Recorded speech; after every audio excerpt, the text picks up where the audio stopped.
El primero fue Sendero Luminoso, liderado por el profesor de filosofía Abimael Guzmán, y el segundo, MRTA o Movimiento Revolucionario Túpac Amaru, del cual su líder fue Víctor Polay.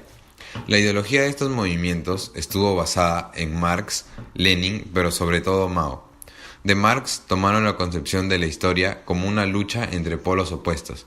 En el Perú, esta lucha sería la de los campesinos y el proletariado industrial contra los explotadores, es decir, el Estado. Lenin sirvió de inspiración para la construcción de un partido de cuadros selectos y secretos, una vanguardia organizada que se impone por la vía de las armas. Pero sobre todo, se basaron en Mao. Esta fue su principal convicción, de que la violencia es inevitable para lograr la revolución. Esta convicción es la que distingue a Sendero Luminoso y MRTA de otros partidos de izquierda peruana. Este pensamiento significó para ellos la aprobación de asesinatos, torturas y todo tipo de abusos a la vida humana.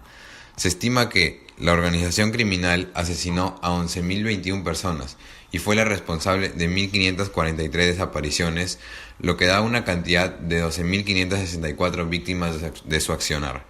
Todos estos datos los he sacado de la Comisión de la Verdad. El 24% de los asesinados, incluidos degollamientos, lapidaciones y mutilaciones, fueron dirigentes sociales. El 56% era de zonas rurales. Sus víctimas fueron campesinos, autoridades locales, dirigentes comunales, populares y militantes de organizaciones políticas. Estos fueron principalmente asesinados porque no compartían su ideología o se Entre los principales hechos sucedidos durante la época del terrorismo está, en 1991, la masacre en Barrios Altos, en el cual 16 personas mueren a manos del Grupo Colina. También en el mismo año, el atentado contra la Embajada de Estados Unidos, en el cual un autobomba fue colocado en la residencia del embajador. En 1992 se da la muerte de María Elena Moyano, una luchadora social, dirigente vecinal que fue asesinada en Villa El Salvador.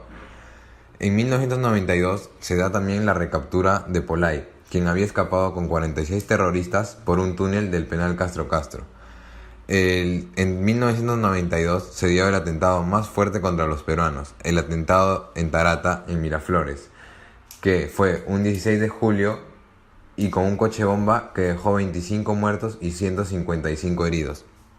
También en el mismo año se da la más importante captura, la captura de Abimael Guzmán, comandada por el GEIN, el Grupo de Inteligencia, comandado por Benedicto Jiménez, y que mediante el espionaje habían podido capturar a Abimael Guzmán.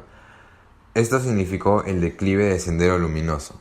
También se dio en este año la masacre de la Cantuta, en el cual murieron 9 alumnos y un profesor por el Grupo Colina. Estos habían sido acusados de haber cometido el atentado en Tarata. También en 1995 se da el atentado al Hotel María Angola con coche bombas. En este mismo año se captura a Lori Berenson, quien era una terrorista estadounidense, y en 1996 se da la toma de la Embajada de Japón.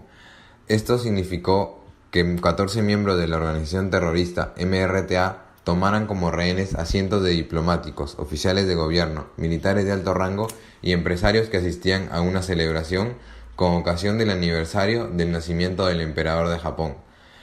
Un año después, en 1997, se daría la Operación Chavín de Huántar, la cual fue una operación militar llevada a cabo en abril para rescatar a los 72 rehenes cautivos del grupo terrorista MRTA restantes, durante la crisis de la residencia del embajador. Esta ha sido calificada como una de las más exitosas operaciones militares de rescate de la historia. Para finalizar, quiero llegar a la conclusión de que el terrorismo se debió a lo centralizado que estaba el país en ese entonces y la poca atención que el Estado le prestaba a las provincias.